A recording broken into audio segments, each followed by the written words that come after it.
como dijimos, empezaremos con el tema de incidencia normal. ¿De qué se trata la incidencia normal? Bueno, hasta ahora hemos visto cómo una onda se propaga sobre un espacio libre, infinito en todas direcciones, donde no hay ningún tipo de frontera o ningún cambio de medio. ¿Qué sucede si dentro de la trayectoria de la onda ahora interponemos una interfase que marca un cambio de medio, como se visualiza en esta figura? Notemos por favor cuál es el escenario que tendríamos. La onda se propaga por el medio 1 en dirección z positivo y está denotada por las expresiones vectoriales E sub 1 supra más, tanto en campo eléctrico como en campo magnético.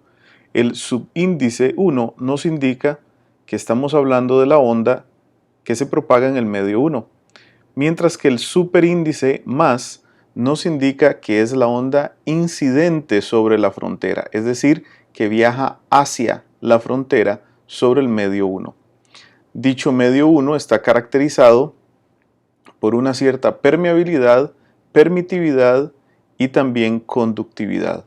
Una manera alternativa de describir el medio podría ser el épsilon complejo, el llamado épsilon prima y épsilon doble prima, con lo cual obtenemos exactamente la misma información pero en términos de la tangente de pérdidas. Luego, en el plano z igual a 0, tenemos la frontera que marca el cambio de medio. Y observemos que el plano z igual a 0 es una selección completamente arbitraria. Es decir, la onda podría incidir sobre una frontera en cualquier lugar del espacio. Es más, según el autor, puede ser que esa frontera esté en el plano x igual a 0 y la onda se desplaza en dirección x o y o como en este caso z. Así es que quiero enfatizar que esta es simplemente una selección arbitraria, así como también el hecho de que la onda se desplace a lo largo de un eje coordenado. Como ustedes saben, el desplazamiento de la onda puede ser también en una dirección arbitraria. ¿Por qué es que hacemos coincidir el desplazamiento de la onda con un eje específico? Para simplificar el tratamiento matemático del fenómeno. Muy bien, entonces tenemos en este caso la onda que va a incidir sobre el plano z igual a 0 que marca un cambio de frontera. ¿Qué ocurre en el medio 2? En el medio 2, que se caracteriza por sus propias constantes de permitividad, permeabilidad y conductividad, lo que esperaríamos tener es una onda 2 que se desplaza también en el sentido positivo de z. Entonces el subíndice en estos campos vectoriales E y H denotan el medio y el superíndice más denotan la dirección de avance. En muchos libros o para algunos autores el superíndice más es redundante, puesto que en la región 2 únicamente tenemos esta onda. Sin embargo, por efectos de consistencia de notación, vamos a utilizar el superíndice más para dejar explícito que la onda avanza en el sentido positivo de la coordenada z. Uno se podría preguntar si esto es suficiente. Tenemos una onda en el medio 1 que avanza hacia la frontera en z igual a 0 y simplemente cambia de medio. Sin embargo, esto no es lo que ocurre o esto no es lo que satisface las ecuaciones de Maxwell, específicamente las condiciones que debe cumplir en la frontera el campo eléctrico y el campo magnético. Por favor, hagan una pausa. Si entienden el porqué de la afirmación que se presentó en esta diapositiva, adelante, pueden continuar observando el video. Sin embargo, si no es así, sería una buena idea dedicarle unos minutos a observar, analizar, entender y estudiar bien la demostración que se presenta en el video de este enlace. Recordemos que para que la onda avance en dirección Z positivo, entonces las componentes de campo eléctrico y campo magnético deben tener orientación en X y Y. Podría ser X y Y o cualquier combinación de estos vectores unitarios con más o con menos, siempre y cuando su producto cruz sea en dirección Z positivo.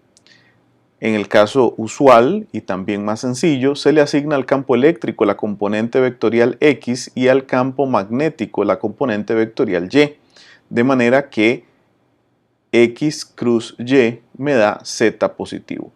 Así es que, como observamos, tanto la componente de campo eléctrico incidente como la componente de campo magnético incidente son tangenciales al plano Z igual a 0. Es decir, son tangenciales a la frontera o al plano que marca la interfase o cambio de medio.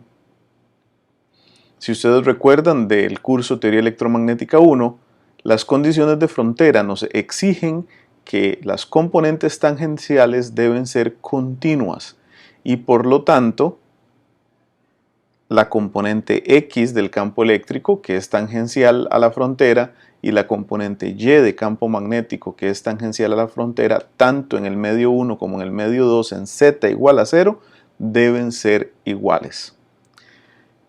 Esto no es posible con solamente dos ondas, con una incidente y con una transmitida.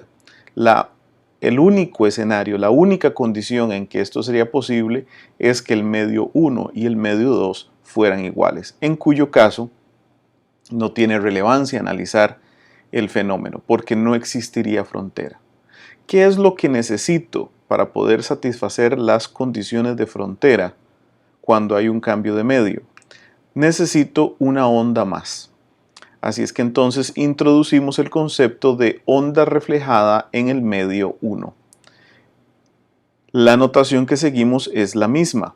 Noten que el subíndice me marca el medio, en este caso el número 1, mientras que el superíndice me indica el sentido en el que se desplaza la onda, en este caso en el sentido negativo de la coordenada Z.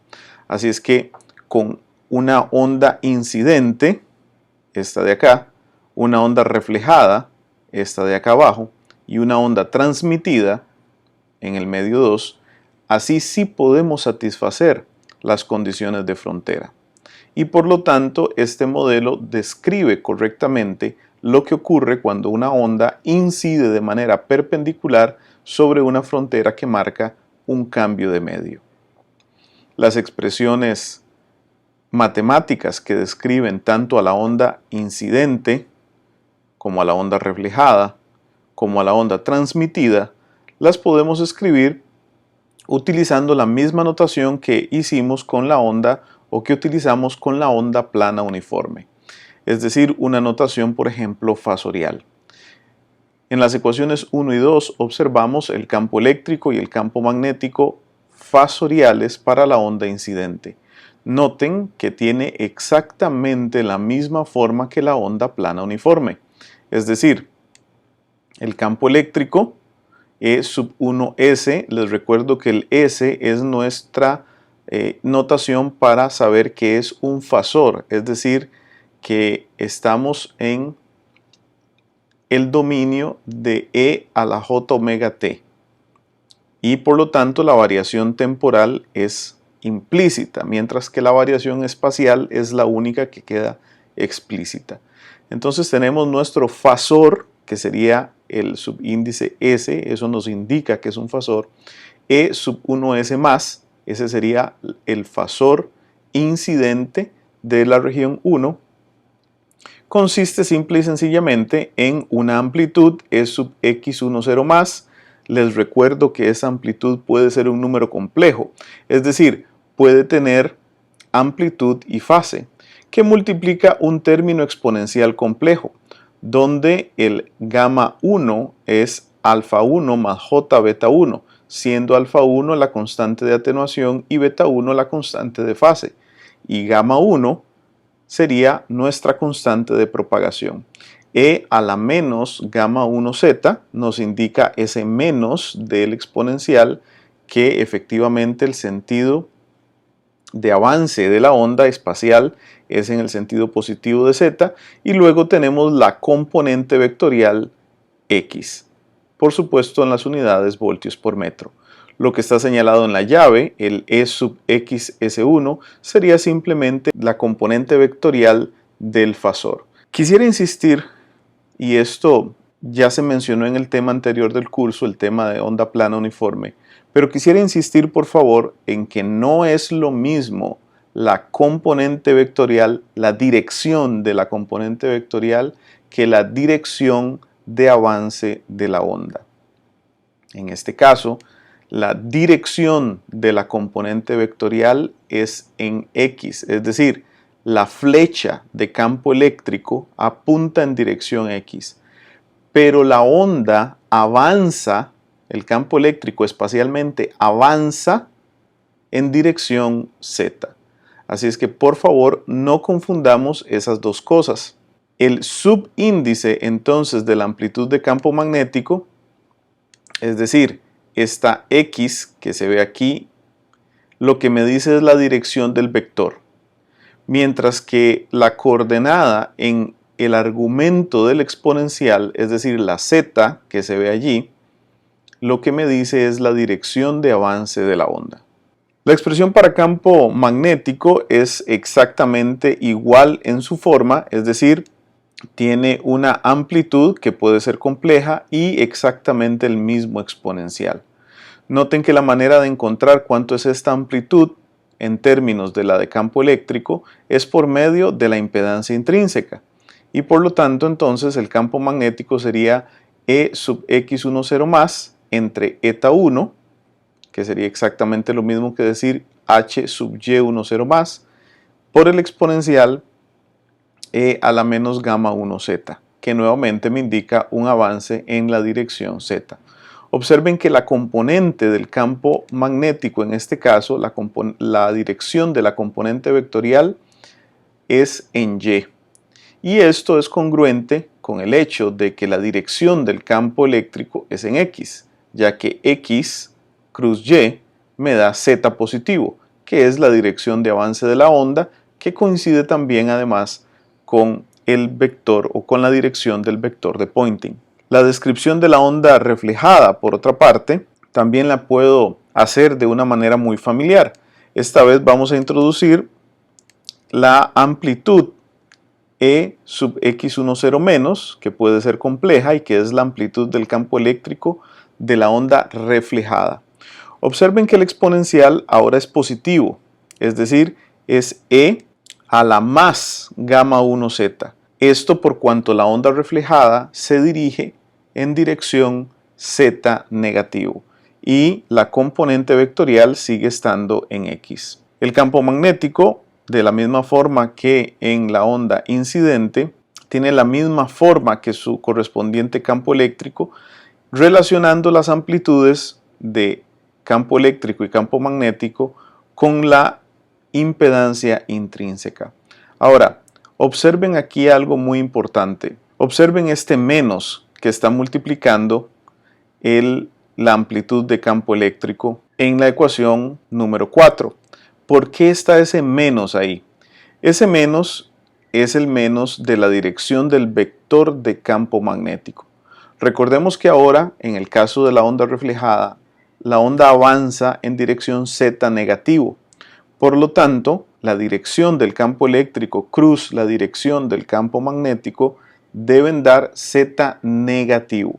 Así es que si tenemos acá una cierta dirección, en este caso x positivo, acá vamos a tener la dirección y negativa del campo magnético. Así es que este menos que está aquí simplemente se sacó a la parte inicial de la ecuación, pero corresponde a la dirección del vector. Así x cruz menos y da como resultado menos z, que es la dirección de avance de la onda reflejada. La onda transmitida sigue exactamente la misma forma de la ecuación de la onda incidente. De hecho, ustedes pueden ver que la única diferencia entre las ecuaciones 5 y 6 de la onda transmitida y las ecuaciones 1 y 2 de la onda incidente es el medio por el cual se está desplazando.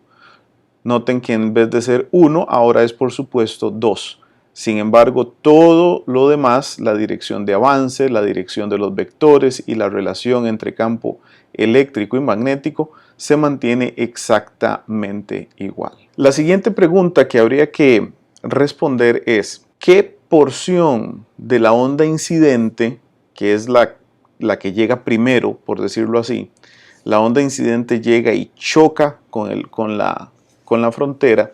Y entonces podríamos preguntarnos qué fracción de esa onda que llegó y chocó contra la frontera en el plano z igual a 0 se transmite y qué fracción de esa onda incidente se refleja. Lo que contesta esta pregunta son los llamados coeficientes de reflexión y transmisión. El coeficiente de reflexión es la razón de las amplitudes del campo eléctrico reflejado y del incidente, es decir, me da la fracción de campo eléctrico incidente que se refleja una vez que la onda choca con la frontera. Y en general es un número complejo.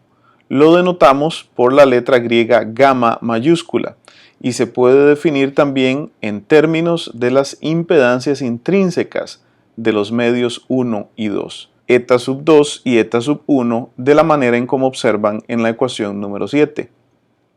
Por favor, recuerden, gamma es un número complejo en general y como tal puede tener magnitud y ángulo. Por otra parte, el coeficiente de transmisión tau es la razón de las amplitudes de los campos eléctricos transmitido e incidente. Es decir, el coeficiente de transmisión me dice qué fracción de la onda incidente se transmite al medio 2.